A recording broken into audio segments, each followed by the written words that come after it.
This video covers cooling system maintenance on a John Deere 4430 tractor. We'll look at removing and reinstalling the radiator, oil cooler, and thermostats. All of this is straightforward, but perhaps watching the video will make your work a little quicker.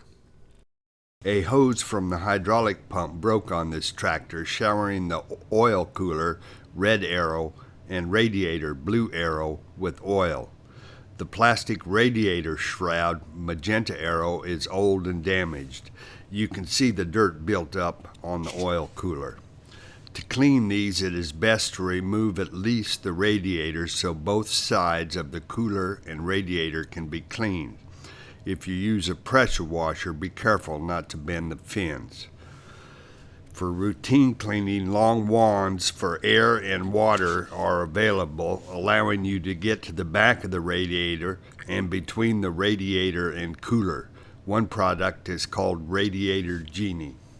Two people can easily remove the hood, or if you're by yourself, some ropes and pulleys are handy.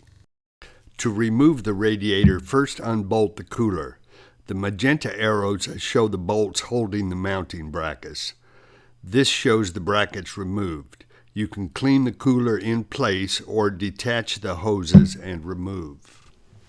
The radiator is held in place with two bolts, yellow arrow. The bolts thread into the chassis and consist of a bolt, bushing, and spring.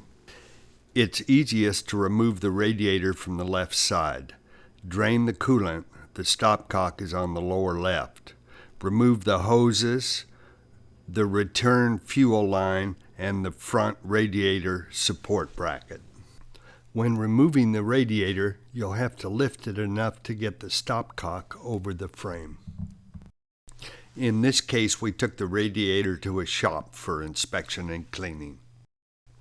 You can see many of the fins on this oil cooler were crushed. Sliding a sharp pick back and forth to straighten them is quick and easy. If your tractor has been running hot, now is a good time to check the thermostats.